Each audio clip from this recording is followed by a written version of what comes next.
조금 있다가 이 백률사로 올라갈 텐데 올라가기 전에 반드시 거쳐야 할 도중에 있는 절입니다. 지금 이 절은 불굴사라고 그렇게 이름을 붙이고 있습니다. 오늘날 붙인 게 아니고 이미 경덕왕대부터 그렇게 이름을 붙였는데 고려 시대에 와가지고 잠시 굴석사라고 이름을 붙였던 적이 있습니다. 그건 사실 잘못된 건데 왜냐하면 이 경덕왕대에 경덕왕이 이쪽으로 행차를 했는데 백률사에 올라가기 위해서 그런데 여기 와서 보니까 연불 소리가 들려가지고 그래서 땅을 파보니까 지금 보여지는 이 상태로 노출이 되었다라고 그렇게 돼 있고요.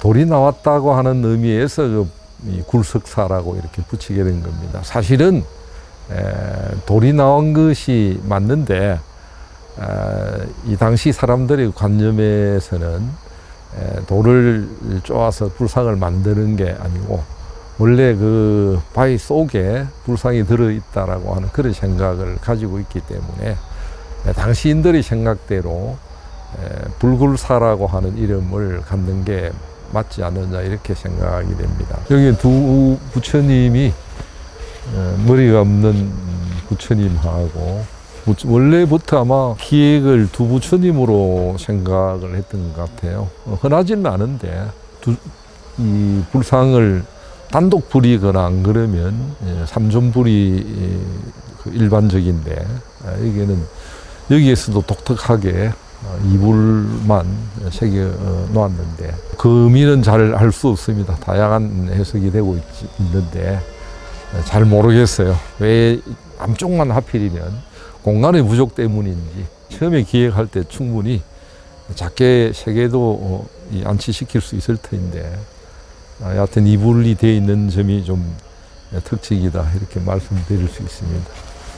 아미타불 서쪽 서방 정토를 관장하는 아미타 부처님으로 보고 있습니다. 다행히 본 부처 주불은 그렇게 훼손이 되지 않고 운영을 그렇게 유지를 하고 있고 대신 8세기 중력 경덕왕대이기 때문에 경덕왕대 신라 역사에서 가장 불사가 많이 이루어진 해였던 거고 그래서 그런 측면이 이 부처의 세계 속에 반영이 되어 있지 않나 이렇게 생각이 됩니다. 그래서 오른편에는 화불이 보이는 걸로 봐가 여기서 보면 오른편에는 관세음보살 그리고 왼쪽 편에는 대세지 보살이 서 있었던 걸로 그렇게 추정을 하고 있습니다.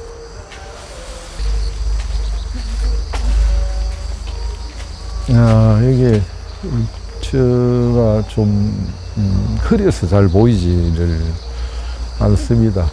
여기만 삼각형으로 오른편에는 부조가 되어 있지만은 왼쪽 편에 이 불상은 성각이 되어 있어가지고 뚜렷하게 지금 드러나지가 않는데 이것도 날씨가 이제 적당하게 잘 보여지면 두강의 모습하고 부처 윤곽이 지금 뭐 육안으로 대충은 드러나는데 구체적으로는 살피기가 굉장히 어렵습니다. 여기가 나중에 잘 찍어가지고 이거 햇빛이 어떻게 드느냐에 따라 가지고 다른데 어떻게 보면 잘 비춰지면 모습을 제대로 촬영을 할 수도 있을 것 같아요. 동방아축불 또는 대체적으로 약병과 같은 걸 들고 있어가지고 저건 약통이라고 생각해서 약사열애불이라 이렇게 보고 있습니다. 사실 그 8세기에 널리 유행했던 게 약사 신앙이었습니다. 부처님 만백성이 마음과 몸에 상처를 입었을 때 치유를 해준다라고 하는 그런 믿음 때문에 백률사라고 하는 절입니다. 백률사가 어느 때 만들어졌는지 세워졌는지는 모르지만은 불국사처럼 신라 때 세워져 가지고 지금껏 그 이름을 가지고 유지되어 오는 그런 몇 안 되는 사찰 가운데 하나로 손꼽을 수 있습니다. 이 사찰이 오래도록 신앙의 대상이 되어 왔던 것은 잘 아시는 이차돈의 순교 사건과 밀접하게 관계가 있기 때문입니다. 불교라고 하는 새로운 보편 종교, 당시에는 종교로서보다도 지배 이데올로기였다고 생각을 하시면 좋은데, 새로운 이 지배 이데올로기의 수용이 언제나 그렇듯이 순조롭게 이루어지지를 않았던 겁니다. 거기에 대해서는 기득권층, 대체적으로 이제 토착 신앙을 가지고 있는 현재의 지배층이라고 이렇게 이야기를 할 수 있습니다. 그런 사람들이 새로운 문물을 받아들이고 새로운 종교, 새로운 정치 사상 이런 거에 대해 가지고 굉장히 배타적으로 놀게 돼 있었습니다.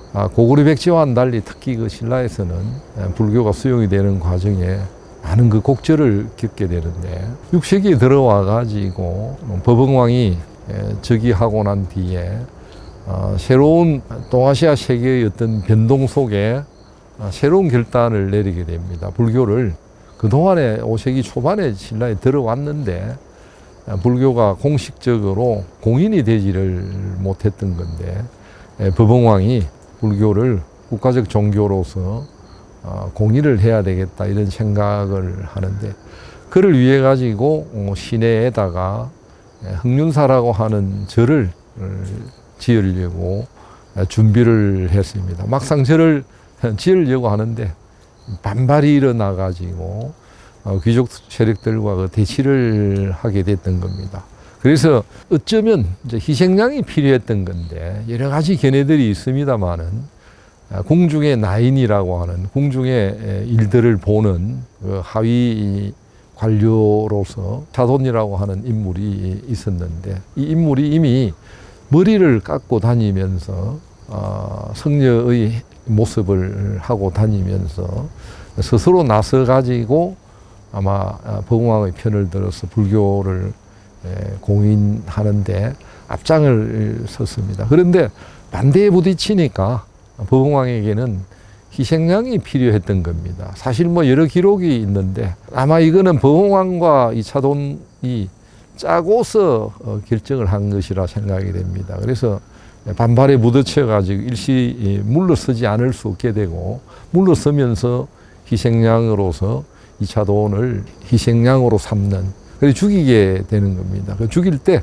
만일 여기에 이변이 일어나게 되면 불교를 공인하는 그 명분으로 삼아라고 이렇게 해서 이제 목을 치게 됩니다. 목을 치니까 과연 이제 이변이 일어났습니다. 설화적 모습 형태로 전해지는 것이지만은 이제 목이 날아가면서 목에서 흰 피가 솟고, 피가 솟으면서 꽃비가 되어 가지고 내리는 모습, 땅이 진동을 하고 지진이 마치 일어난 것처럼 이제 흔들리는 모습이 연출이 되어 가지고 전부 다 깜짝 놀라고 이렇게 해서 그거를 계기로 해서 이제 불교를 공인하게 되었다, 이렇게 이제 설화적 이야기가 기록으로 남아 있습니다. 그럴 때 이차돈의 목이 어디로 날아가느냐라고 해서 날아간 곳이 이 북쪽산, 나중에는 북악이라고 그러고 또 금강산이라고 부르기도 합니다만은, 그 목이 날아와서 이차돈의 목이 떨어진 곳이 바로 이곳이다라고 해서 그로부터 얼마 지나지 않아 가지고 이곳에 불교가 좀 아마 국가적 종교로 자리 잡고 난 이후일 터인데 절을 지었습니다. 그 절 이름이 원래 자추사였습니다. 자추사. 그래서 지금 현재 여기 백률사하고 자추사가 어떤 관련이 있느냐라고 했을 때, 백이 잣백자거든요. 그래서 그 같은 이름인데, 자추라고 하는 것은 순우리말로 한자음을 빌려다가 썼던 거고, 그 잣을 잣백자입니다. 그래서 백이라고 하는 것은 한자말로 표현해서 백률사다, 자추사 이꼴 백률사다, 이렇게 생각을 하고 있는 게 이제 일반적입니다. 언제 자추사가 또 백률사 그 후신의 이름이라 할 백률사가 세워졌는 것인지는 분명하지는 않습니다. 통일기 초기에는 이 백률사가 세워져 있었던 것은 틀림이 없습니다. 주민의 주춧돌이나 이런 모습들을 통해 가지고 여기에 신라 시대에 건물들이 있었다라고 하는 그런 흔적들은 이제 찾아낼 수가 있습니다. 그래서 오래도록 고려 시대 때, 조선 시대 때까지 이 절이 변형을 거치면서 오늘날에 이르고 있습니다.